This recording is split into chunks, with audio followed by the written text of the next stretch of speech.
Mesdames, Messieurs, chers collègues, chers amis, c'est avec une grande joie et une vive émotion que je prends la parole aujourd'hui à l'occasion de ce premier lancement du recueil de la Ligue de l'Imaginaire hors de Paris.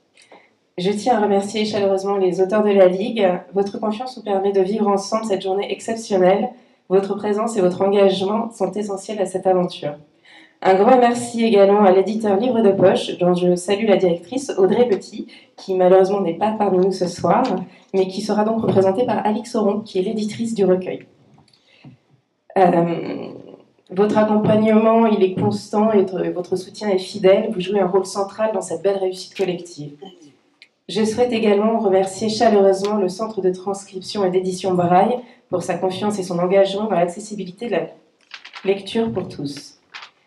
Je salue tout particulièrement le groupement des libraires ensemble, représenté aujourd'hui par Alexia et Camille. Cette collaboration entre la Ligue de l'Imaginaire et notre réseau de librairies indépendantes françaises envoie un signal fort et inspirant à l'ensemble de la profession. Oui, ensemble, nous pouvons bâtir des projets ambitieux, ancrés dans les territoires et portés par des valeurs communes. Enfin, je remercie l'ensemble de nos collaborateurs et collaboratrices de la librairie Martel qui travaillent chaque jour avec leur cœur et leurs muscles pour faire de notre librairie la plus belle librairie de France. Et certainement du monde. Merci Nicolas, certainement du monde.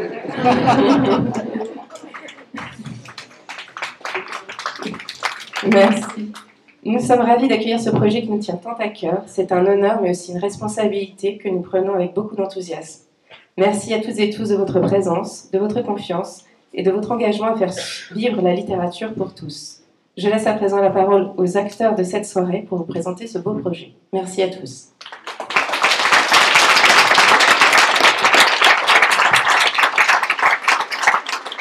Bonsoir à tous et merci à vous d'être là. Merci à la Ligue de l'Imaginaire, à l'ensemble de ses auteurs et autrices et au CTEB, donc au Centre de transcription et d'édition en braille, pour leur engagement. Je remercie également la librairie Martel de nous accueillir aujourd'hui et ce soir pour ce beau lancement.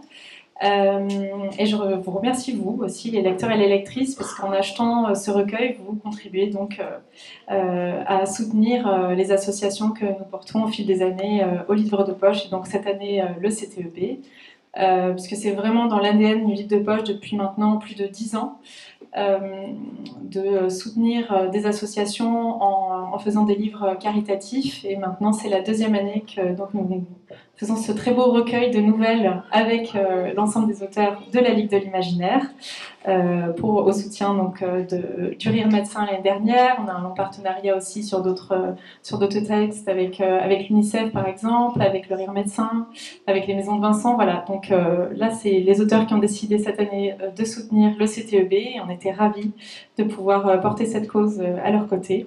Et je vais leur laisser la parole parce que c'est eux qui vont le mieux parler du recueil. Je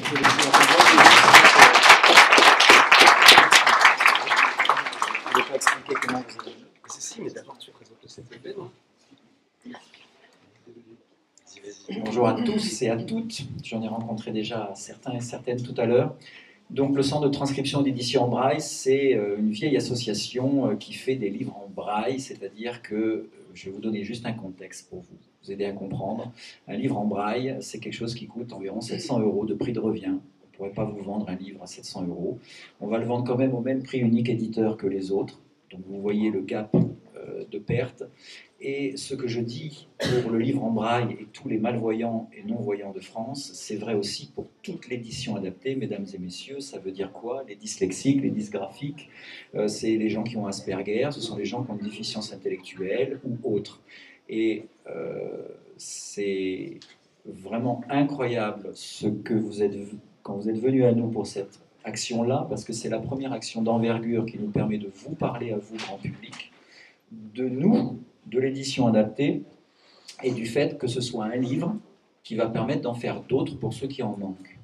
J'imagine qu'on est tous entre amoureux du livre ici, donc ça va être facile, mais moi c'est ce qui me touche et c'est ce qui m'émeut, et c'est ce qu'on n'a pas réussi à faire pendant 2 ans d'interpellation des pouvoirs publics et de gens très très haut placés, c'est d'avoir ce genre d'action. Donc on a le premier maillon de la chaîne du livre, qui est celui qui écrit son histoire, c'est vous messieurs, qui se mobilise, et qui va enfin aller sur les petits gens comme nous de niche, qui est l'avant-dernier maillon de la chaîne du livre, celui qui adapte le livre à ceux qui ne peuvent pas le lire, et on va le mettre à disposition du bénéficiaire final, c'est vous, le lecteur. Donc merci pour l'achat de ce livre, et puis j'avais envie de vous dire merci de considérer l'importance de cela, même en dehors de ces murs-là, parce que c'est un système d'écriture et de lecture pour les non-voyants. Qu'est-ce que vous seriez, mesdames, messieurs, sans un système d'écriture et de lecture? Et la technologie, l'audio, ne fait pas tout. Donc, merci infiniment. Merci aux éditions de poche, parce qu'on a besoin de beaucoup de métiers pour arriver à faire un livre, et à faire un livre comme ça. Et donc, les éditions Martel, évidemment, et puis les libraires ensemble. Donc, vraiment, c'est très, très touchant pour nous de voir cette chaîne de solidarité se mettre en place autour de nous, et puis surtout, des aveugles de France, et il y en a beaucoup.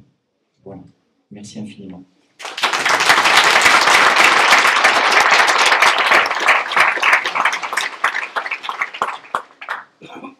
Alors la personne qui nous a dirigés vers le CTEB, c'est Bernard Minier, pour qui cette association tient énormément à cœur, et malheureusement il ne peut pas être là aujourd'hui avec nous parce qu'il est en Martinique. Parce qu'il est en Martinique, ce n'est absolument pas une bonne raison pour ne pas être là. Il a fait son choix. Il travaille en Martinique. C'est même pas un... Mais c'est surtout que vous allez voir pourquoi il a besoin de partir une semaine en Martinique. Assez rapidement d'ailleurs. Il a laissé un message. Ouais, il a laissé un message et on comprend tout à fait son besoin de vacances au soleil. Il a la réunion. Chers amis de la Ligue, chères lectrices et lecteurs, chère Marie, chère libraire de chez Martel, je suis vraiment au regret de ne pas être là aujourd'hui. Malheureusement, quand vous regarderez cette vidéo, je me trouverai à La Réunion, malheureusement ou heureusement. Alors si vous devez en faire le reproche à quelqu'un, faites-le à un des ligueurs qui est parmi vous, puisque c'est lui qui m'a soufflé le nom du salon Athéna dans l'oreille. J'aurais vraiment aimé être parmi vous parce que cette année, les membres de la Ligue de l'Imaginaire ont choisi comme bénéficiaire des droits d'auteur du recueil le CTEB, le CTEB, le Centre de transcription et d'édition en braille, une association que je parraine, une association qui, comme son nom l'indique, se bat pour l'accès à la lecture des malvoyants et des non-voyants. Alors il faut savoir que le braille est présent dans 141 pays dans le monde, que la Convention des Nations Unies relative aux droits des personnes handicapées considère le braille comme essentiel dans les domaines de l'accès à l'information, de l'éducation, de la liberté d'expression, de l'inclusion sociale. Parce que le braille, c'est apprendre à lire, mais aussi à écrire, à calculer. Il y a 10 000 personnes aveugles et 35 000 personnes malvoyantes qui sont scolarisées en France chaque année. Or, seulement 6% des titres publiés sont transcrits en braille. C'est pour ça que se bat le CTEB. Et le CTEB, c'est une petite association, c'est 11 salariés, c'est 45 bénévoles, dont beaucoup de malvoyants et de non-voyants, et ils font un travail formidable. Et ils le font avec peu de moyens, parce qu'il faut savoir qu'en France, l'État donne 30 millions d'euros chaque année pour la promotion de la lecture, et c'est très bien, parce que la lecture, évidemment, c'est le langage. C'est la pensée, il n'y a pas de pensée rationnelle, de pensée critique, de pensée profonde, si on ne sait pas mettre les mots qu'il faut sur les choses.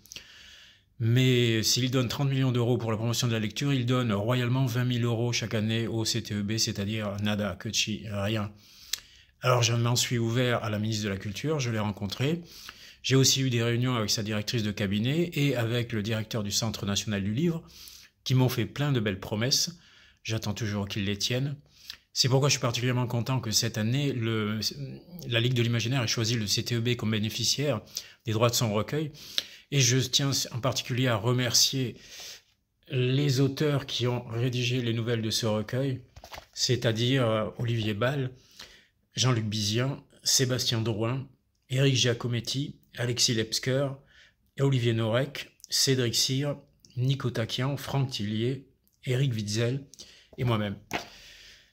Et je tiens à remercier encore plus Amélie, Nicolas et Olivier qui se sont battus pour ce recueil et qui font un boulot de malade. Boulot que moi-même, je le reconnais, je ne le ferais pas forcément si on me demandait de le faire. Ils ont beaucoup de courage, ils se battent pour tout ça, donc qu'ils en soient remerciés. Voilà, je voulais vous dire ce petit mot, je voulais vous féliciter et vous remercier. Et puis j'espère être des vôtres bientôt. Et voilà, vive la Ligue de l'Imaginaire et vive le CTEB surtout aujourd'hui.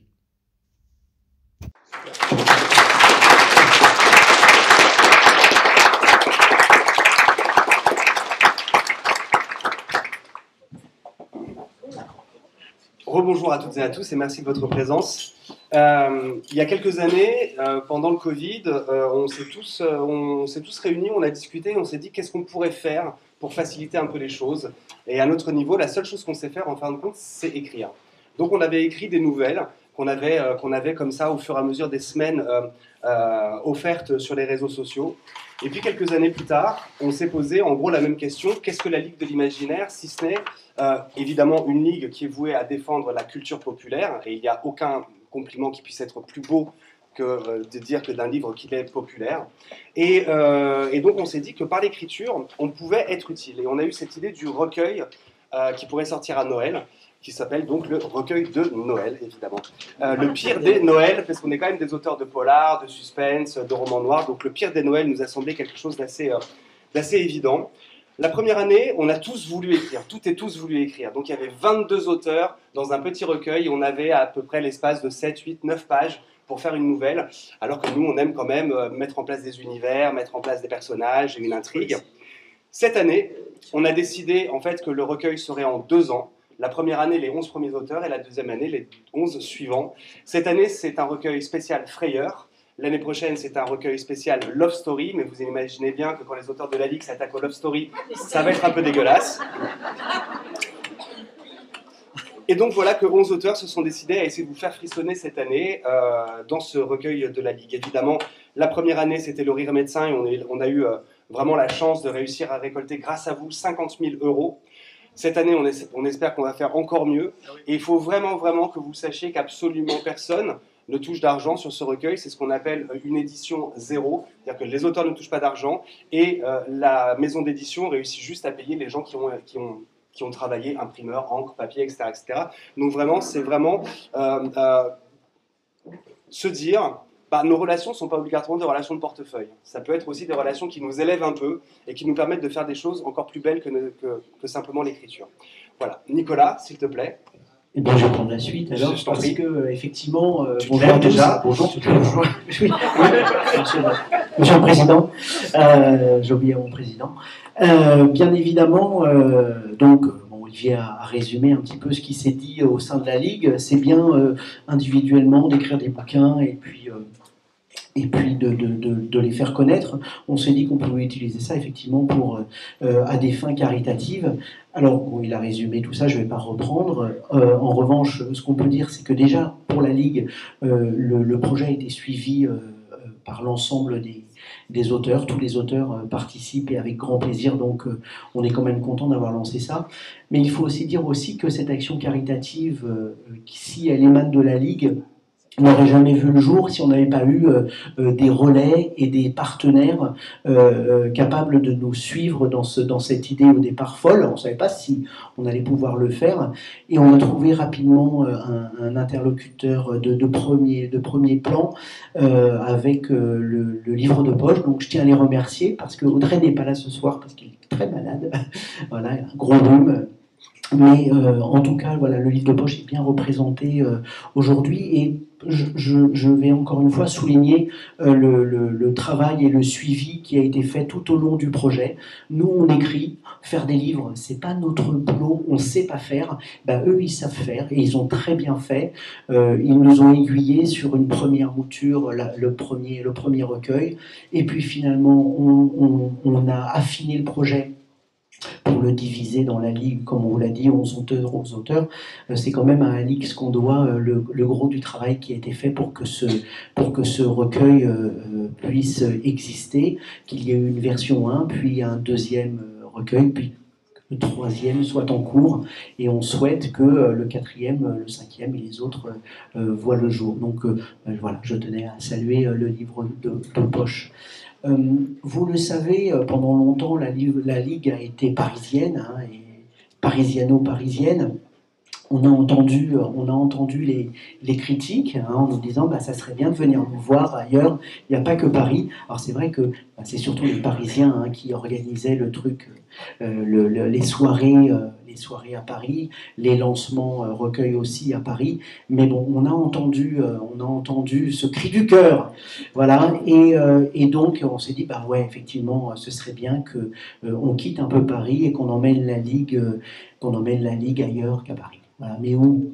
Voilà. Ben ça, encore une fois, nous on écrit des bouquins et tout ce qui est logistique, réseau de libraires, on ne savait pas, donc il a fallu qu'on trouve un autre partenaire et on est très content de l'avoir trouvé avec les librairies ensemble, puisque nous avons pu tisser un partenariat avec eux maintenant depuis un peu plus d'un an. Hein, voilà, et c'est ce partenariat qui nous amène aujourd'hui ici à la librairie Martel, que je remercie aussi de nous accueillir. Voilà, encore une fois, c'est pas le fait d'un auteur ou d'un groupe d'auteurs, c'est vraiment un réseau de gens qui s'activent pour aider le livre. À un moment où on le sait, le livre est menacé, le livre est en danger. On sait qu'il y a des endroits ici et là où on interdit les livres, où on les brûle. Voilà, on n'en est pas là. Mais en tout cas, si on ne fait rien pour le protéger, on risque de subir ces désagréments à court terme. On connaît déjà la crise que connaît l'édition. Donc, c'est parce que ces partenaires se réunissent et arrivent à s'entendre que le livre existe. Alors, je vais terminer hein, sur bien évidemment les autres partenaires de ce projet, puisque à chaque fois nous avons tenu à ce que ce soit un projet caritatif. Il y a eu l'année dernière le Rire Médecin, Olivier le soulignait. Cette année, grâce à Bernard Minier, nous nous sommes tournés vers le CTEB et nous sommes très contents de ce partenariat. Nous allons essayer à l'avenir aussi de nous tourner vers des associations qui en ont vraiment besoin. Hein. On sait que toutes les assos ne reçoivent pas les mêmes aides. Voilà, donc peut-être aller aider des associations plus en difficulté, qui mènent un vrai combat, peut-être moins connues, profiter peut-être de notre petite notoriété pour imposer des combats plus discrets et pourtant tout aussi important. Voilà, je vais arrêter là, mais en tout cas, je terminerai juste là-dessus. C'est un vrai plaisir de bosser avec tous ces partenaires. C'est beaucoup de téléphone, c'est beaucoup de travail, on y passe beaucoup de temps. Voilà, mais le plaisir de voir le recueil à la fin et de le signer avant de vous le remettre, voilà, ça n'a pas de prix. Et merci encore à tous d'être venus, de nous avoir suivis dans cette aventure à Amiens, Picarde. Voilà. Merci à tous d'être venus. Et voilà, je me tais maintenant. Merci.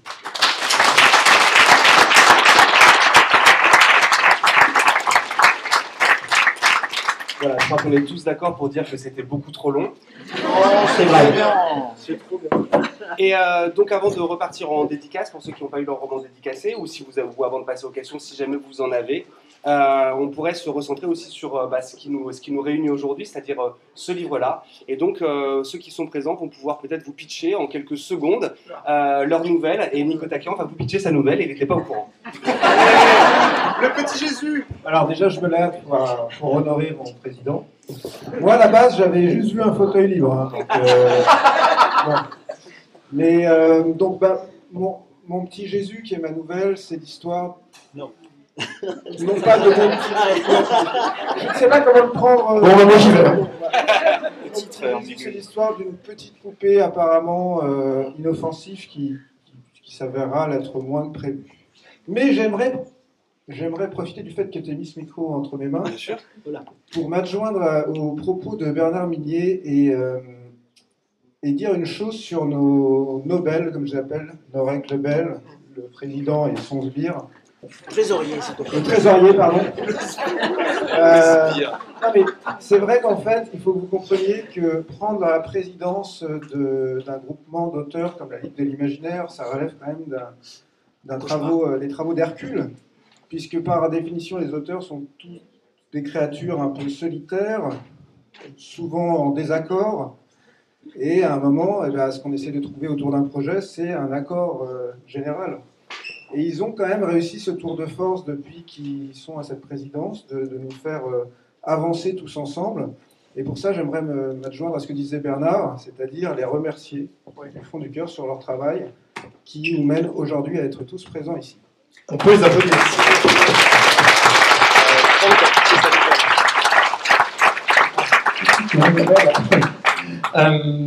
Ma nouvelle, ça se passe sur une petite île bretonne, au réveillon de Noël, le 24, un petit groupe de personnes, 4 personnes qui décident d'aller passer le réveillon sur cette île, et ils vont trouver une petite boîte qui les attend dans la maison, et évidemment il va se passer plein de choses bizarres autour de cette boîte. Je ne vais pas vous en dire plus.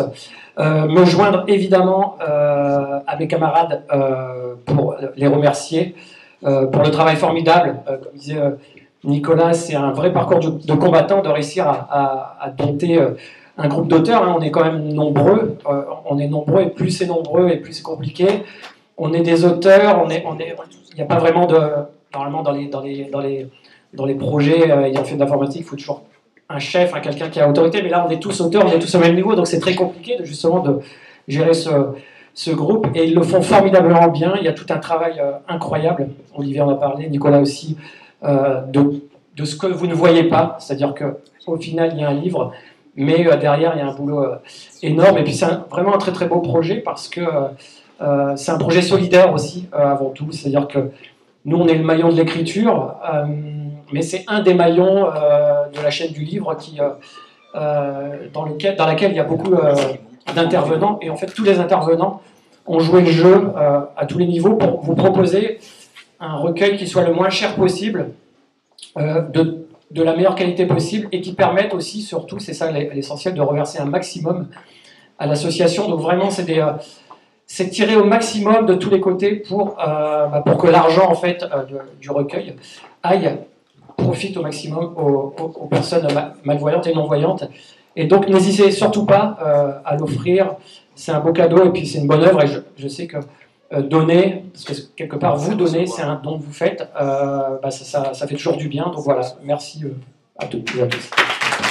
Et Olivier qui va parler. Ça va être long, comme d'habitude. Alors moi, ma nouvelle s'appelle Le Lac, et je vous invite à partir dans un lac au fond d'une ancienne caldeira dans un volcan en Oregon.